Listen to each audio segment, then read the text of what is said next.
Wa qala idan, Allah kemudian berfirman, wala tattabi'u khutuwatis syaitan innahu lakum adu mubin. Dan janganlah engkau ikuti langkah-langkah setan, karena sesungguhnya setan itu musuh yang nyata bagi kalian. Jadi mesti kira-kira ceramah ada setan, Pak? Pak polisi, kira-kira di tempat ini ada setan? Ada, namanya setan kota. Apa setan kota? Ju HP di tangan saya. Orang ceramah masuk. Simpan dulu tuh HP-mu. Pernahkah ceramah? Tiba-tiba ada ibu-ibu na belakangi, Kak. Barusanku ini ceramah na belakangi orang. Balik, baru ambil HP-nya. Mas selfie rasi. Baru na tulis latar belakang dasat latif. Saya nak jadikan background. Ternyata pi pengajian mau jadi mas selfie. Yang lebih parah, beberapa hari yang lalu di Lu Timur, turun nggak dari panggung selesai ceramah, tiba-tiba ada ibu-ibu kira-kira usia 40 tahun sudah selfie, nah bilang, Ustaz boleh cium? Bikin kaget langsung sama sambarannya, nabi lagi ibu. Ada juga ibu udah cubit pipiku. Nah kira barangkali anak-anak, karena sambarannya ibu ini.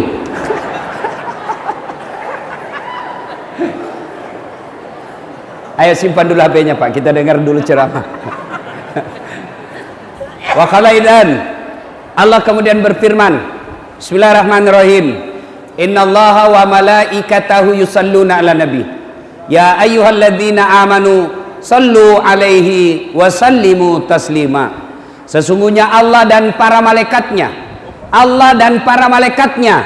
bersalawat kepada Rasulullah Muhammad sallallahu alaihi wasallam. Maka wahai orang-orang yang beriman, bersalawatlah kalian kepada Rasulullah dengan sebaik-baik salawat. Allah dan para malaikat salawat kepada Nabi, apalagi kita. Sallallahu ala Muhammad, sallallahu alaihi wasallam, sallallahu ala Muhammad, sallallahu alaihi wasallam. Ini kalau di Makassar salawat kayak begini ikut semua orang. Di sini nah lihat-lihat ya. Nah karena barangkali kunyanyikan ini. Sallallahu ala Muhammad, sallallahu alaihi wasallam, sallallahu ala Muhammad, sallallahu alaihi wasallam. Polisi yang salawat saya doakan cepat naik pangkatnya. Anak muda yang ikut salawat baik rezekinya. Ibu-ibu yang salawat suaminya setia hingga akhir. Ustadz yang salawat berani poligami.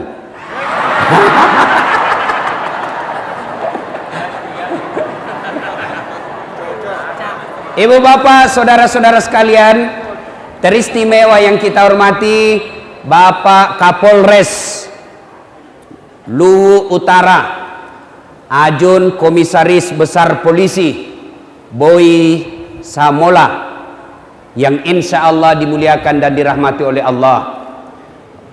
Mewakili Ibu Bupati, tadi beliau WhatsApp saya, Pak Ustadz mohon maaf tidak sempat hadir. Kenapa Ibu? Saya harus pergi ke Jakarta menerima penghargaan pendidikan dan mengurus, membantu guru-guru honorer. Mudah-mudahan bisa diangkat jadi pegawai. Beliau pergi ke Jakarta mengurus yang ada di K1 dan K2. Ada di sini yang ada K1, K2? Tidak ada namanya di K1 dan juga K2. Jangan cemas, jangan ragu. Silakan pulang, cari di KK. Ada nama Atta di situ.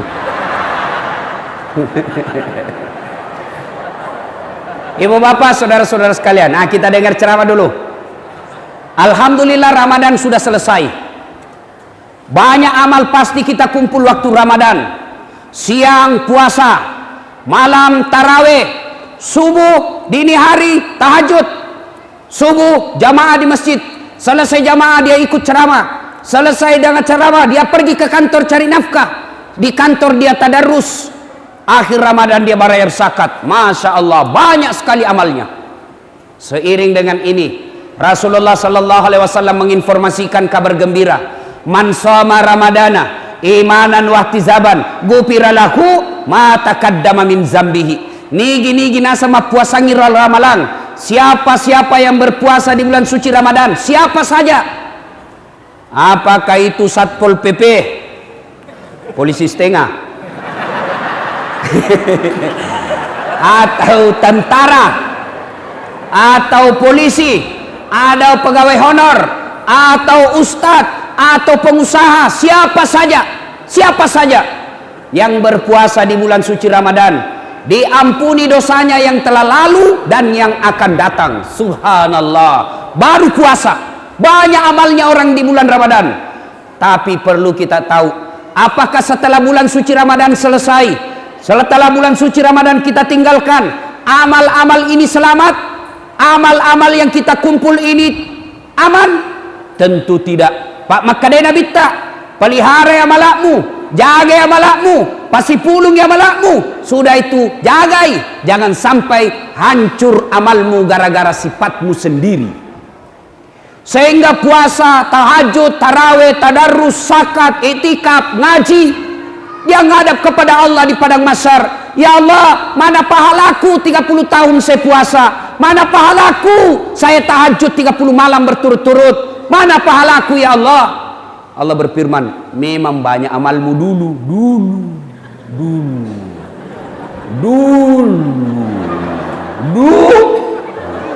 Tapi capui.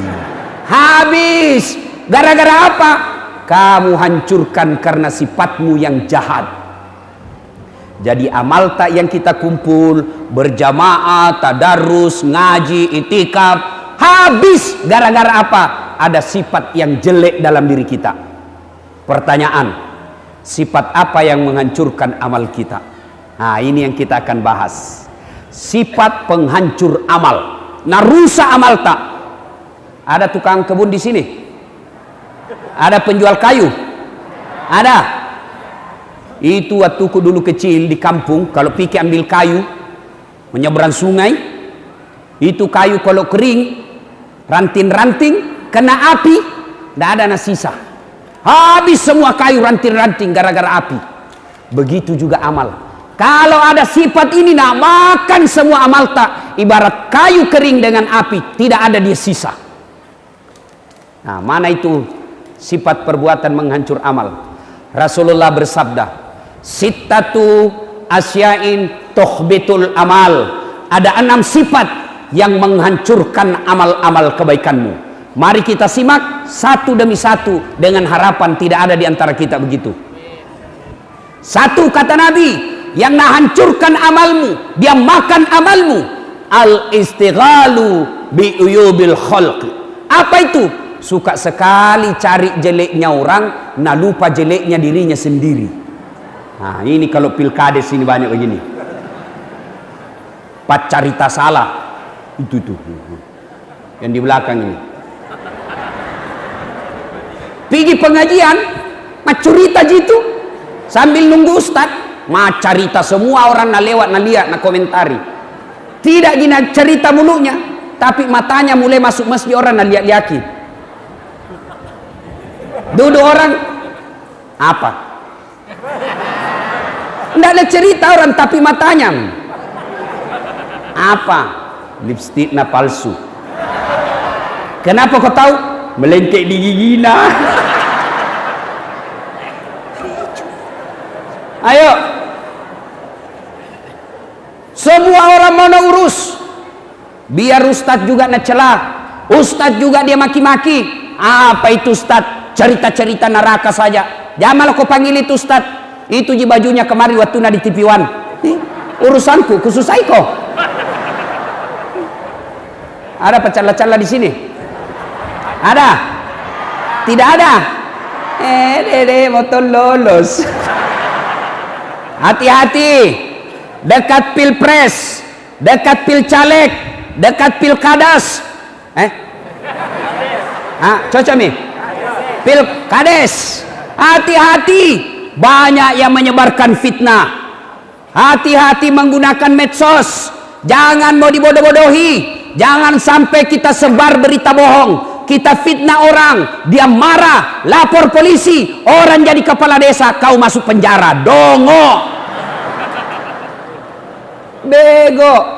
Masa orang mau jadi caleg, mau jadi anggota DPR, orang mau jadi presiden, orang menjadi kepala desa, kamu yang buku maki-maki di medsos. Apa namanya kalau bukan bego? Bogo, dongo, beleng-beleng. Di kampungku bilang songe. Apa pi? Apa pi? Hah? Ada yang bilang begini, Ustadz, betul yang suku bilang Ustadz, memang begitu sifatnya. Justru betulnya namanya gibah. Kalau salah, fitnah. Fitnah lebih kejam daripada tidak memfitnah. Ustaz, cocok yang kubilang, begitu memang sifatnya. Itu yang disebut gibah. Tahu ketika Nabi Isra Mi'raj, ada seorang wanita, kukunya terbuat dari tembaga api neraka, mukanya cantik, wajahnya seksi, badannya montok, tapi anehnya dia cakar mukanya. Dia cakar mukanya dengan kuku tembaga api neraka. Dia makan dirinya sendiri, lalu dia makan bangkai orang mati di depannya. Taubate na andre daginna pak, na andre jukuna. Nabi bertanya, Jibril, siapa itu bodoh sekali? Dia tahu sakit dia cakar, dia tahu bangkai dia makan, dia tahu busuk dia makan. Siapa dia Jibril? Jibril menjawab, itulah umatmu yang suka cerita kejelekan sesamanya muslim. Hati-hati pak, jangan cerita jeleknya orang. Ibu-ibu, ada tetangga tak datang, Yanu selingkuh bedek suaminya. Ada bapak-bapak suka selingkuh di sini? Ada. Makanya jangan selingkuh, poligami dong. Selingkuh haram, poligami kalau mampu.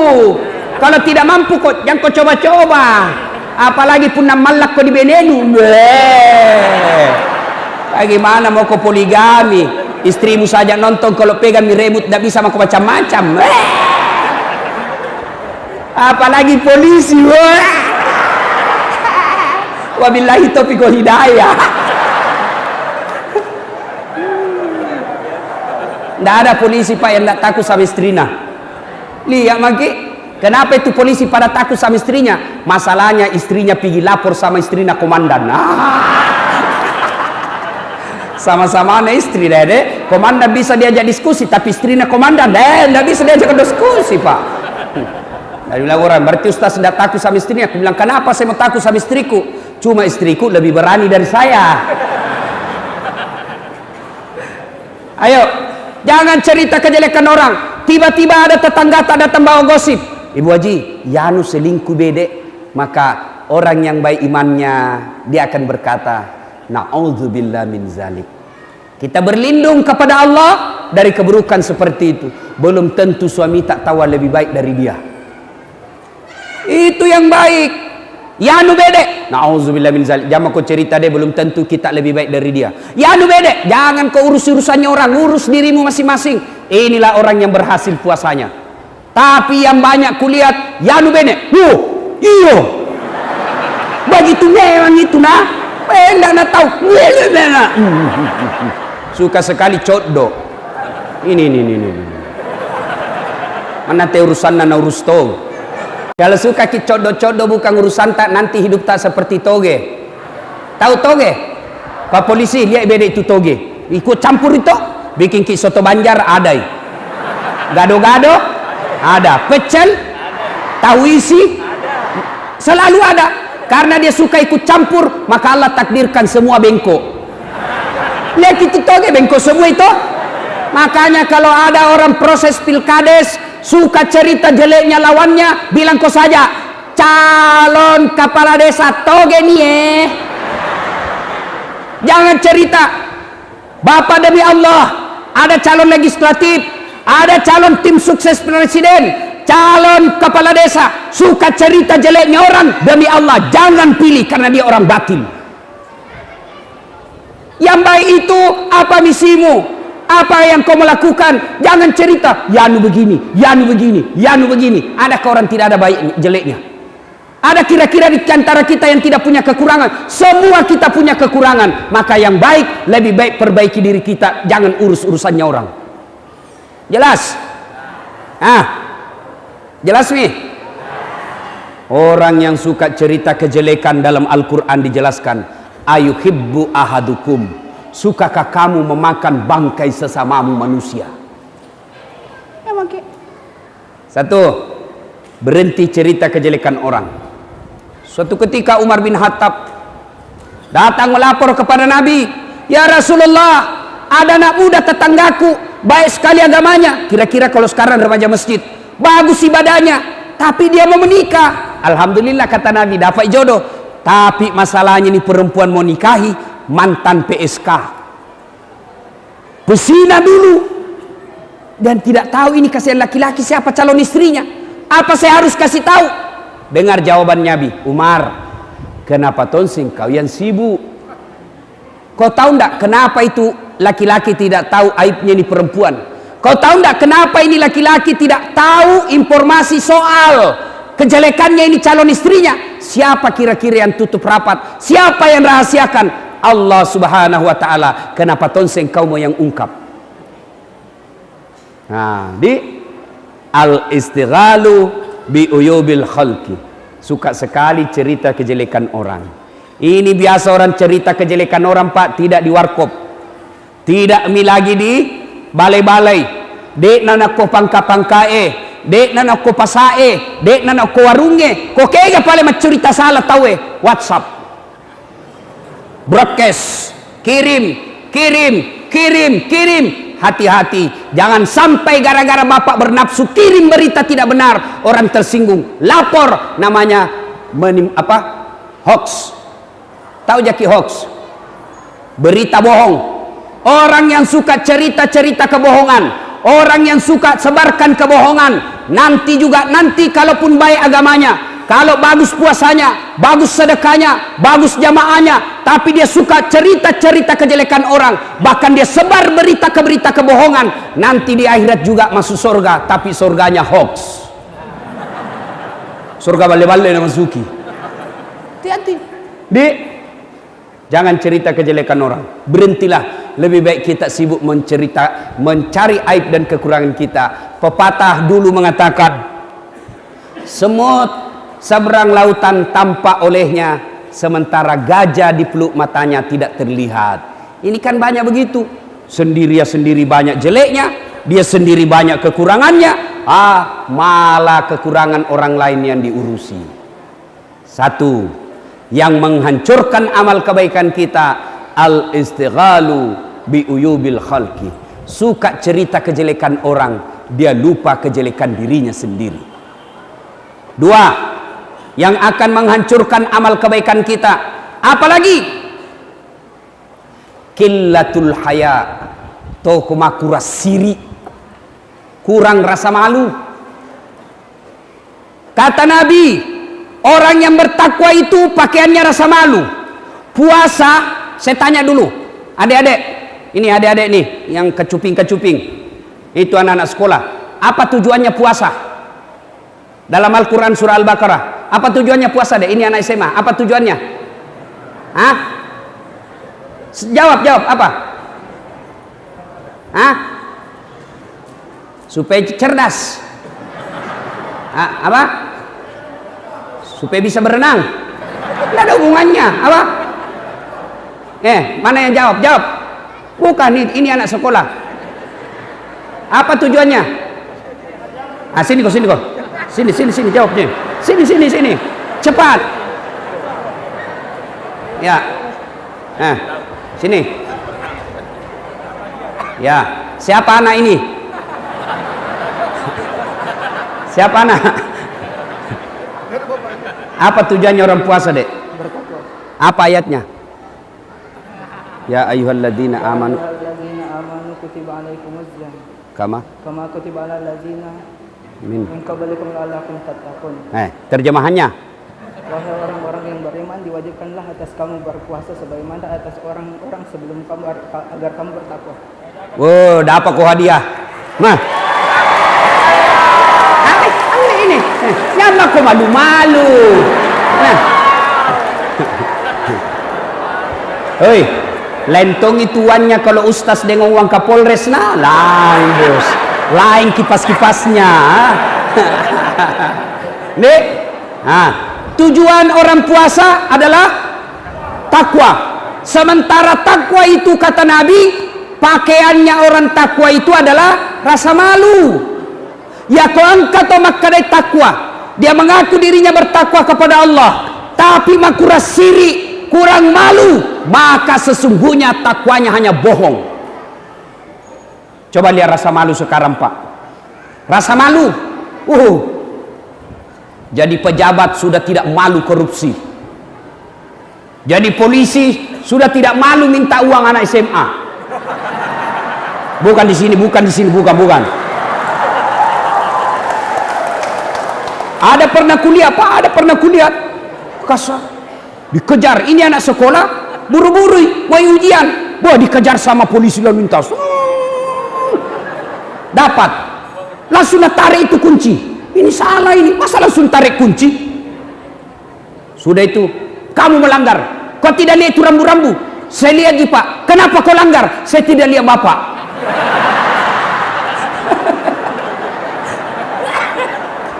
Bukan di sini, bukan di utara, bukan.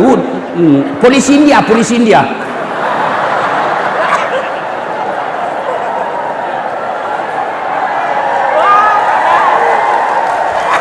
Langsung dia bilang, ini pengadilan 250.000. Nggak ada uangku Pak. Turdame maki Pak Dik. Kurang ajar yang SMA minta turdame. Turdame maki. Berapa di situ? 50 juangku Pak. Mari itu 50. Apa saya Pak? Ambil maku 10.000, mari 40. Apa itu anak sekolah na warna je bapak na curi. Masa mau lagi ambil uang anak sekolah Pak? Ini polisi India. Kalau polisinya lu utara, apa nak bilang? Mana nomor teleponnya bapakmu? Mari. Ini Pak. Pak, perkenalkan, saya polisi lalu lintas di lampu merah. Mas Hamba, nama Dasat Latif. Ini bapak ini tidak menyayangi anaknya. Ini bapak ini sudah tidak sayang sama anaknya. Anaknya masih kecil begini, tidak punya SIM, tidak pakai helm, pergi naik motor. Bagaimana kalau bapak ditabrak anaknya? Bapak akan mati anaknya. Kalau bapak sayang sama anaknya, datang ke kantor, ketemu sama saya. Bawa itu, ambil sendiri motor dan anaknya dalam penjara. Kasih tangi dulu tak 2 jam biar dia tobat. Jangan minta warna bos. Nih, nah itu Pak. Sekarang orang tidak malu. Tidak malu korupsi. Umar bin Khattab sudah jelaskan. Suatu ketika Umar bin Khattab, dia tiba-tiba kedatangan tamu. Datang tamunya. Umar waktu itu presiden. Assalamualaikum ya Amirul Mukminin. Waalaikumsalam. Masuki. Ya Amirul Mukminin. Tunggu dulu. Kata Umar, kau datang ini mau ketemu saya sebagai Umar pribadi atau presiden? Nah bilang urusan pribadi ji ya Amirul Mukminin. Baiklah duduk kau. Umar langsung kasih mati lampu. Mati lampu Pak Janangan. Nah bilang tamunya, kenapa dikasih mati? Gelap-gelap gini. Dia bilang begini, tadi saya pakai lampu itu minyak negara.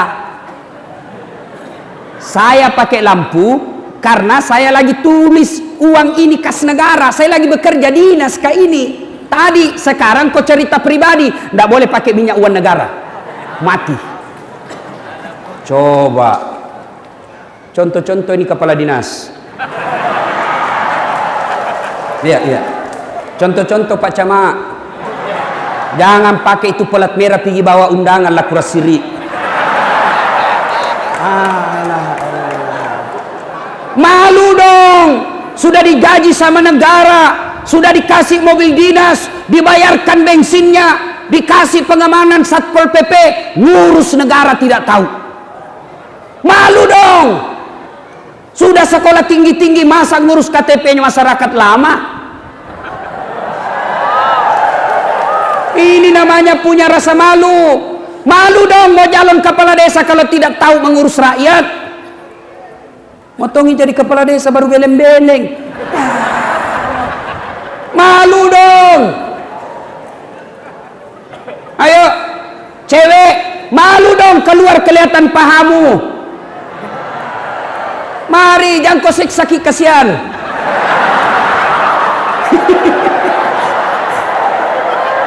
Pamer-pamer pahamu kita kau siksa.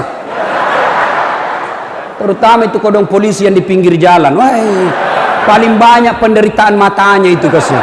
Lewat mi cewek kelihatan pahanya, kelihatan kalepakna, dilihat semua. Ini pasti dilihat kabaran bagus. Maka mari kerjasama. Anak darah, taruh-taruh siri alemu. Orang tua dulu kita bilang kode gaga sirimu, indra ko siri ko lalangnya. Sekarang perempuan kadang-kala saya bingung.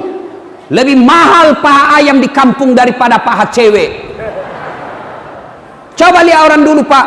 Kalau ada cewek lewat apa nak bilang orang tua tak? Ni gana ero maku. Matan resirila de mana de gaga pita gagana. Lipa yase lipa yawa. Dulu. Sekarang lewat cewek apa namanya? La ilaha illallah. Laku rasiri. Hei cewek, ku kasih tahu ke rahasia laki-laki nih ya. Jangan kau kasih tahu yang tidak datang pengajian. Itu laki-laki tergantung perempuannya. Kalau perempuannya pakaiannya sopan, laki-laki tidak macam-macam. Tanya ini kepada polisi. Biasanya pemerkosaan terjadi gara-gara apa? Niat dan kesempatan.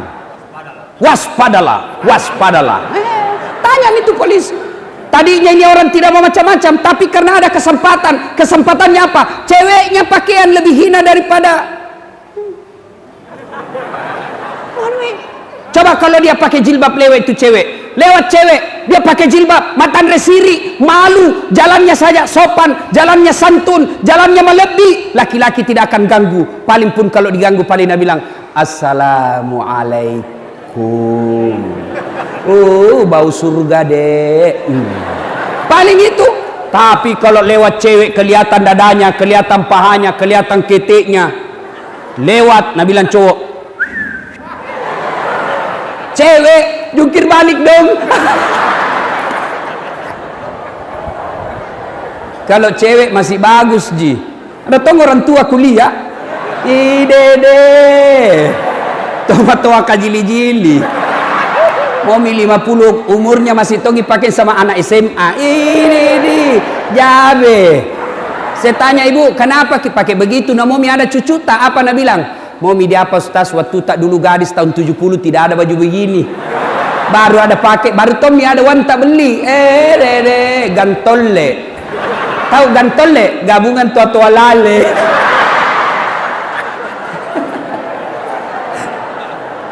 Ayo, tanamkan rasa malu. Pengurus masjid, malu dong. Sudah dikasih SK, tidak pernah datang berjamaah di masjid. Berapa pengurus masjid? 150. Tapi yang datang berjamaah kadang cuma 20. Malu dong jadi pengurus masjid tidak datang berjamaah di masjid.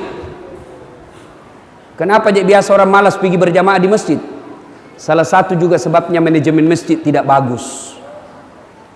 Suka simpan saldo. Saldo kas 150 juta. Begitu kita mau buang air kecil, tidak ada air. Kok apa simpan uangnya orang 150 juta? Belanjakan supaya jalan amalnya orang.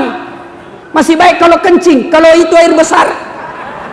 Saya pernah Pak, pulang kampung, singgah saya di masjid, cantik dari depan. Begitu saya masuk toilet, saya kira ada air. Enaklah saya. Sekalinya sudah, tidak ada air. Tidak ada air. Saya sama kita.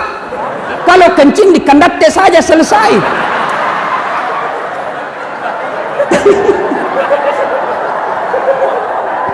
Kalau ini yang kuning-kuning, terpaksa saya begini keluar. Malu dong. Ya, Bapak Ibu saudara-saudara sekalian, tanamkan rasa malu. Bu Ibu malu dong. Sudah dikasih uang naik tinggi-tinggi, malas ngurus suami. Ada begitu? Ada?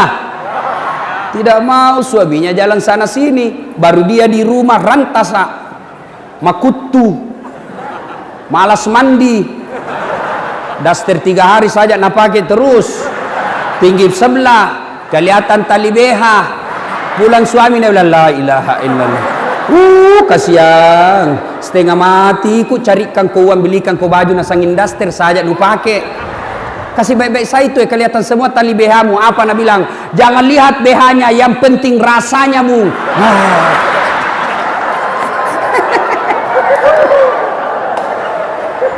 Ada ibu-ibu begitu di sini. Bagaimana suami tidak stres? Di kantor dimarahi sama komandan. Di jalan kempes ban mobil, mendorong setengah jam. Sampai di rumah istri la ilaha illallah, mak bau kalepana, ndak sikat gigi, di depan televisi pegang remote, kacang saya. Ilaha illallah. Nangka kaki nama nonton, di atas kursi naik kakinya, baru nangka kalepana, baru menguap.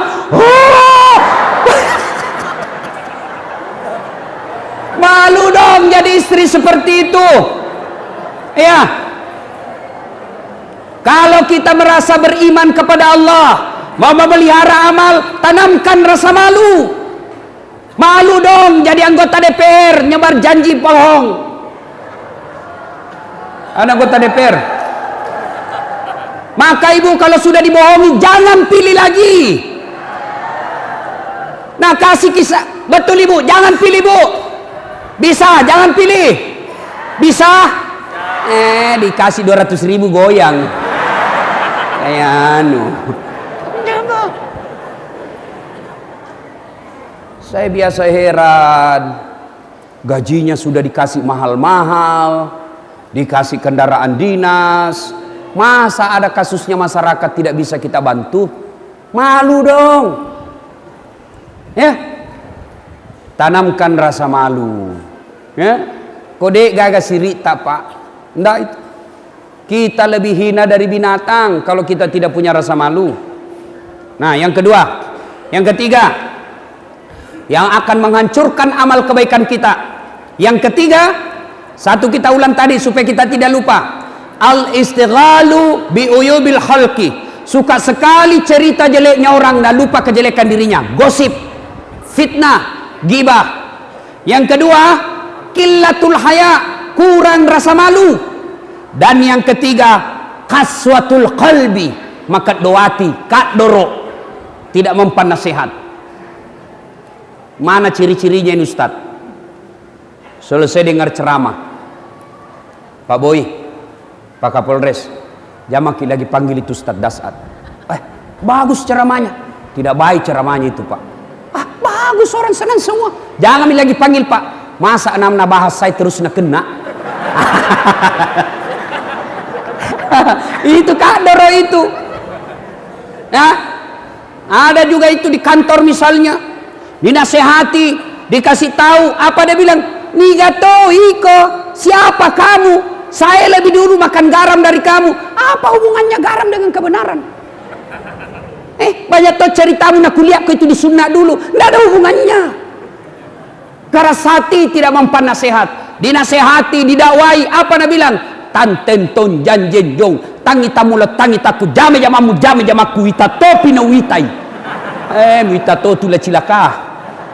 Hati-hati, ini orang keras hati nih Pak.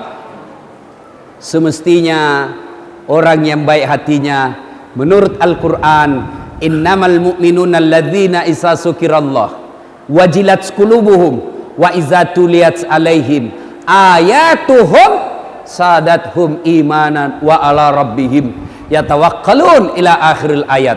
Orang yang baik imannya, tidak keras hati, selesai dengar dakwah bertambah imannya menjadi lebih bagus. Ayo, ini yang banyak itu. Gengsi dong. Masa saya mau nasihati? Siapa dia? Saya ini puang, pegawai, kaya. Siapa kamu mau nasihati saya? Kaswatul qalbi, keras hati. Mana lagi orang keras hati? tidak mau menerima perbedaan pendapat. Ini banyak ustadz ini yang begini, yang baru belajar agama. Banyak ini sekarang ustadz suka kasih salah-salah orang. Taksiyah bid'ah, masuk neraka. Akhirnya apa Pak? Ada orang meninggal kodon tidak ada yang mau datang lihat ki. Meninggal orang tidak ada yang mengaji di situ. Semua hanya cerita-cerita. Karena bilang apa? Bid'ah itu mengaji. Orang meninggal tidak ada gunanya, tidak sampai. Maulid bid'ah, tidak ada pada zaman Nabi. Isra Mi'raj bid'ah, tidak ada pada zaman Nabi. Doa bersama selesai sholat bid'ah. Masa gara-gara bid'ah? Kan mereka berpikir apa? Tidak ada pada zaman Nabi. Kalau tidak ada pada zaman Nabi namanya bid'ah. Bid'ah itu sesat, sesat itu masuk neraka. Coba lihat, bayangkan Pak, selesai sholat, assalamualaikum, assalamualaikum, langsung berdiri, tidak mau berdoa, tidak menghargai orang samping kiri kanan. Sombong itu namanya bos. Ada yang begitu, assalamualaikum, salam, langsung berdiri, nah potong orang. Itu lebih tidak bagus daripada jabat tangan. Kalau kau mau tidak mau di belakang, kau jangan kau potong orang yang lagi sholat, yang lagi mau berdoa. Ini gara-gara ini, akhirnya apa? Tidak tahu itu kiri kanan. Akhlak apa itu? Tidak tahu balik kiri kanan, senyum kek sama orang. Assalamualaikum, tabe di saya ke belakang dulu. Ini assalamualaikum, salam, langsung berdiri. Coba kita orang di kampung dikasih begitu, pasti orang bilang, matam foto borok, belum piapa nu tahu borok. Ada yang begitu Pak. Doa bersama tidak ada pada zaman Nabi. Kalau dalilnya, alasannya, argumentasinya tidak ada pada zaman Nabi, tolong kau ceramah jangan pakai mic. Kenapa? Tidak ada mic pada zaman Nabi. Saudara-saudara sekalian, marilah kita mengembangkan persatuan dan kesatuan. Mari. Yang kau pakai mic kan tidak ada pada zaman Nabi. Ini sekarang ini Pak baru belajar agama 6 bulan. Nah kasih salah orang yang belajar agama 30 tahun. Apa ini? Gara-gara kita berbeda pendapat tidak mau terima. Ada itu begitu Pak. Satu ustadznya, ustadz yang lain tidak mau terima. Nah taksir semua ustadz, ini buat sesat. Jangan. Kita ini Indonesia. Saya juga tidak setuju namanya Islam Nusantara. Apa itu Islam Nusantara? Disuruh orang dulu menyanyi baru ceramah. Sebelum ceramah nyanyi Indonesia Raya. Nah bukan ke upacara bendera ini bos.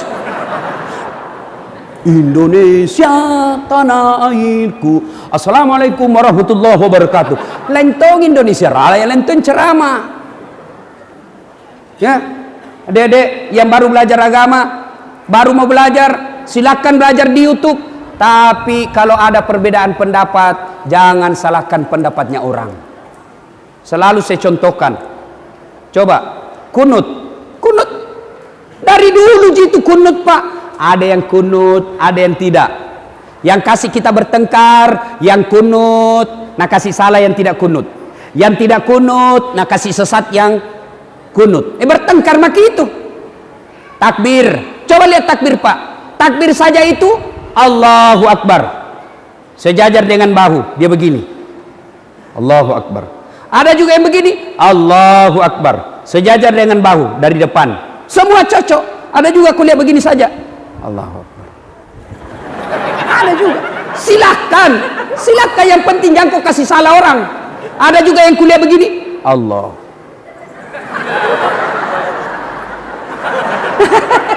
Silahkan maka kalau ada dalil pigaui. Ada juga yang saya lihat begini, Allah. Saya bilang apa lagi itu satu, Nabi bilang satu Tuhan. Ada juga yang begini, Allahu Akbar. Macam-macam. Silakan, yang penting ada dalilnya, ada ulama ajar ki, lakukan, jangan ki salahkan pendapatnya orang. Meletakkan posisi tangan setelah takbir, itu caranya beda-beda. Allahu Akbar. Pertama, pusat perut. Dua, Allahu Akbar di atas perut. Tiga, Allahu Akbar di atas dada. Empat, Allahu Akbar di bawah pusat. Bukan di bawah sekali ya. Jangan lagi porno ibu. Yang keempat, Allahu Akbar. Yang kelima, begini. Kita ini keras hati, tidak mau terima perbedaan. Yang begini nak kasih salah yang begini, yang begini nak kasih salah yang begini, Yang begini nak kasih salah yang begini. Bertengkar maki itu. Yang mana paling salah Ustaz? Kalau bapak pakai lima-limanya. Allah.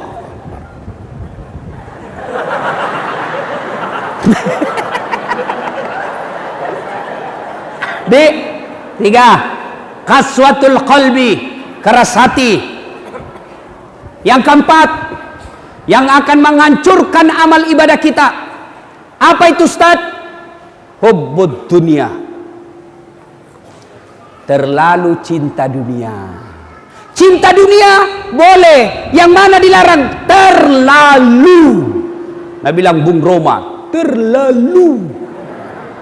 Saya itu dari dulu kupenska sama Merama. Kenapa? Bagus tawa lagunya. Mengapa mengapa minuman itu haram? Karena merusak kepikiran. Mengapa mengapa berzina juga haram? Karena itu cara binatang. Mengapa semua yang asik-asik itu diharamkan? Mengapa semua yang enak-enak juga diharamkan? Apa jawabannya? Ha ha ha ha ha ha ha ha. Itulah perintah setan, umpannya ialah segala cara kenikmatan. Lagu begitu ndak apa-apa. Yang lagu jelek, yang lagu-lagu lale. Pulang-pulangku berbadan dua.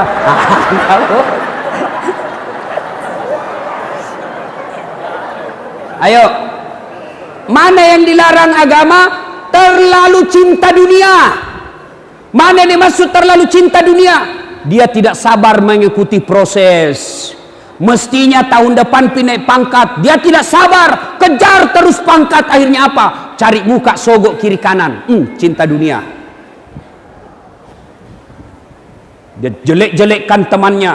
Ada satu kepala mau dipilih, ada satu kepala bagian yang mau dipilih, 4 calon berkusiku makusiku. Itu namanya terlalu cinta dunia. Dunia ini sementara. Kaya sementara, miskin sementara, sakit sementara, sehat sementara, kaya sementara, camat sementara, staf ahli sementara, wakapolsek sementara, mewakili dandim sementara. Semua sementara Pak. Jadi jangan terlalu cinta kepada dunia. Mana ciri-ciri cinta dunia? 1, takut dianggap tua. Ini banyak ini. Begitu mulai putih rambutnya, stres. Itu terlalu cinta dunia. Kenapa kalau putih? Langsung nasemer. Mana alisnya nasemer tong? Masuk di matanya, cidda. Itu terlalu cinta dunia itu. Mana ini masuk lagi cinta dunia? Di antara cinta dunia, nganggap enteng ibadah. Ayalah salah. Sebentar pi, lagi ada pembeli. Cinta dunia. Apa dilarang kaya? Tidak, silakan, tapi jangan menghalalkan segala cara untuk kaya. Apa dilarang jadi kapolsek? Tidak, tapi jangan menghalalkan segala cara untuk jadi kapolsek. Apa dilarang jadi anggota DPR? Tidak, tapi jangan menghalalkan segala cara untuk jadi anggota DPR. Itu namanya cinta dunia. Masuk ibu-ibu, cinta dunia. Apa cinta dunia itu Ustaz? Pelit, seke, kikir galap paku jam batang. Pelit. Sudah mau sedekah masih lewat celengan, pura-pura tidak lihat. Begitu lewat baru lihat, lewat ya. Ada orang terlalu cinta dunia Pak. Kumpul-kumpul Pak. Saya kasih cerita. Ada orang kaya sekali, kaya betul. Lalu dia bikin karena sudah dekat sakaratil maut, tua-tua nih, ya seperti bapak-bapak ini yang muka-muka sakaratil maut depanku.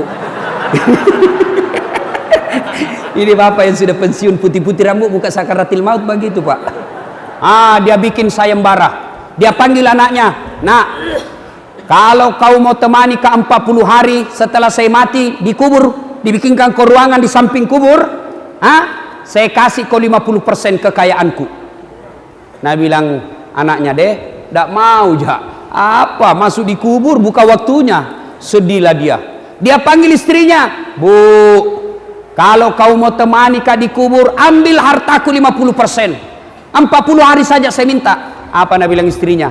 Anakmu saja tidak mau, apalagi saya. Nah panggil saudaranya, dek, kau temani saya di kubur 40 hari, ambil hartaku 50%. Apa Nabi bilang? Anakmu saja tidak mau, istrimu lagi tidak mau, apalagi saya tidak mau ya. Kecewalah ini orang kaya. Akhirnya dia bikin pengumuman, barang siapa yang mau menemani saya 40 hari di alam kubur, saya kasih hartaku 50%. Maka pengumuman ini sampai di telinganya orang miskin. Apa kerjanya? Adalah pengambil kayu di hutan. Peluang. Maka dia datang mendaftar. Pak, saya siap menemani Bapak 40 hari. Oke, yang penting harta Bapak 50% untuk saya. Iya, oke, bikin perjanjian. Sudah, meninggal betul ini Bapak. Maka diantar ke kubur. Masuklah ini orang juga di kubur. Di sampingnya jenazah. Sama-sama dalam kubur, tapi ada ruang tertinggal. Ada ruang untuk duduk-duduk ini orang miskin. Begitu datang malaikat penjaga kubur, kenapa ada ini orang duduk-duduk di sini? Ndak jadi ditanya ini orang mati, Pak. Ini dulu yang orang miskin ditanya.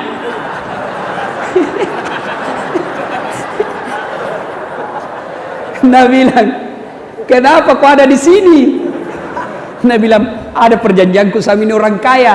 Kalau saya temani 40 hari, saya dikasih hartanya. Memang kau miskin? Nabi bilang, miskin sekali saya lah orang paling miskin di kampungku. Masa? Nabi bilang, ini di kampak hartaku, ini di saja kampak, kemana-mana saya bawa. Mulai ditanya kampaknya, dari mana kau dapat itu kampak? Dijelaskan Pak, 1 hari dijelaskan Pak, sampai sore. Nabi bilang malaikat, besok dilanjutkan. Besok datang lagi Pak, ternyata diperoleh cara halal. Ditanya lagi, kau gunakan untuk apa ini kampak? Apa kau gunakan Pak? Dia jelaskan lagi Pak, 1 hari dijelaskan. Dia bilang besok dilanjutkan.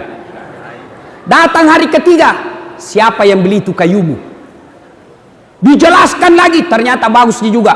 Dia bilang besok dilanjutkan pertanyaan. Pulang, bolak-balik hari ke-40. Lompat ini. Begitu dia lihat hari ke-40 nih Pak. Datang lagi mau bertanya. Langsung lompat naik. Orang yang semua di atas tepuk tangan. Iya tahu dapat 50% harta. Dikasih apa Nabi bilang? Buang kampaknya. Nabi bilang ambil waktu ini kampak. Ini saja kampak 40 hari kan ditanya. Maka bapak-bapak, hati-hati Pak. Yang punya mobil banyak pertanyaanmu nanti. Hati-hati kok. Kalau kita miskin, apa mau tanyakan ki? Apa mau tanyakan ki kalau orang miskin? Rumah kontrak, mobil PT, motor ojek. Apa pi? Sepeda tidak ada. Miskin mudik, iya. Tapi kau sembahyang apa?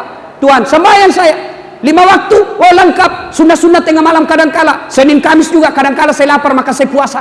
Kau masuk kau miskin. Orang miskin masuk ke surga. Masuk miskin Pak. Tiba-tiba hari berikutnya datang.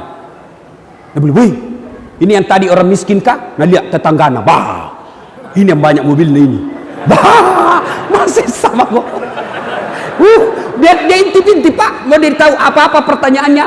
Mulai ditanya, itu mobilmu dari mana kau dapat? Kalau dilihat gaji dan honormu tidak bisa kau beli mobil. Anu apa? Tidak jelas, ditempeleng. Tak lempar, ditarik lagi. Belum selesai. Itu istrimu tiap bulan ke Makassar Mas Salon. Dari mana itu? Ditinju lagi matanya. Keluar matanya 2. Lari ditarik lagi. Itu anakmu pakai kawat besi, gigina, apa dari mana? Masuk tanji sorga Pak, kasembayan ji, masuk sorga, tapi babak belur nih. Merah semua nih mukanya. Ketemu tetangganya yang miskin. Pu, kenapa muka tahu? Jangan banyak bertanya di situ. Kenapa baru muncul? Saya ini sudah 3 tahun Mbak di sorga. Nah bilang terlambat Kak. Kenapa bisa Opu? Kenapa kita bisa terlambat? Kukira rampak mobil itu hari. Nah bilang, iyo itu banyak sekali pertanyaannya.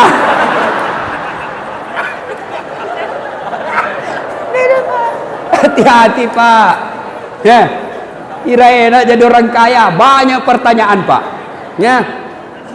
Nah, yang kelima, yang akan menghancurkan amal ibadah kita adalah tulul amal. Apa itu Ustaz? Panjang angan-angan alias malas. Mau masuk surga tidak mau sholat. Hah? Mau masuk surga tapi maksiat. Itu namanya panjang angan-angan. Ya, saudara-saudara sekalian, silakan kita jalan, silakan pergi dakwah, tapi jangan lupa cari nafkah untuk anak istri. Tidak betul itu kalau orang bilang Nabi miskin. Tidak, Nabi kaya, Nabi banyak duitnya. Cuma bedanya, Nabi kalau ada duitnya tidak disimpan di rumah, langsung dibagi.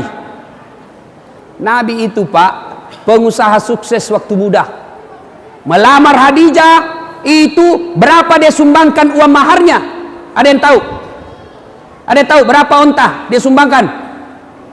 300 ekor onta kali 25 juta, berapa itu Pak? Coba. Jadi kita tidak dibenarkan menjadi orang miskin, orang malas. Ayo ibu bapak saudara-saudara sekalian, karena waktu yang terbatas. Yang keenam, yang akan menghancurkan amal ibadah kita adalah zalim wa zalimu la yantahi, perbuatan zalim yang tidak bisa dihentikan. Artinya apa?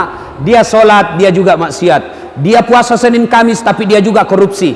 Dia sholat tahajud tapi dia juga pendengki. Dia ini tapi dia juga makan riba. Maka itulah akan menghancurkan amal ibadah dan kebaikan-kebaikan kita, yaitu perbuatan zalim yang tidak bisa dihentikan. Zalim kepada Allah, perintah Allah kita lakukan tapi nikmatnya Allah kita makan. Zalim kepada sesama manusia, hak-haknya tetangga kita ambil, kewajiban kita kepada tetangga kita tidak amalkan. Itu namanya zalim kepada sesama manusia. Dan yang ketiga, zalim kepada diri sendiri. Zalim kepada diri sendiri. Mana artinya zalim kepada diri sendiri? Dia sudah tahu ngantuk tapi nak paksa dirinya begadang. Sepak bola, ngantuk di matanya, nak kasih balsem. Itu namanya zalim kepada diri sendiri. Ibu bapak saudara-saudara sekalian, inilah tausiah kita pada taklim kita kali ini. Mudah-mudahan ada manfaat. Terima kasih kepada Bapak Kapolres. Saya senang sekali Bapak mengundang saya. Saya yakin Bapak insya Allah mendapat hidayah dan pertolongan dari Allah dalam menjalankan tugas. Titipan pesan kita khusus, Pilcaleg, Pilpres, Pilkades sebentar lagi akan dilaksanakan. Ajak tasi salah-salah, jangan bertengkar Pak. Biar hitam jidat tak solat, tapi semua tetangga kita musuh. Maka Nabi menjelaskan, atadruna manil muflis, tahu tidak kamu orang yang bangkrut di akhirat kelak? Jarusu wa khati'ur rahim, tetangga yang jahat sama tetangganya dan yang memutuskan persaudaraan. Inilah tausiah kita pada taklim kita kali ini, mudah-mudahan ada manfaat.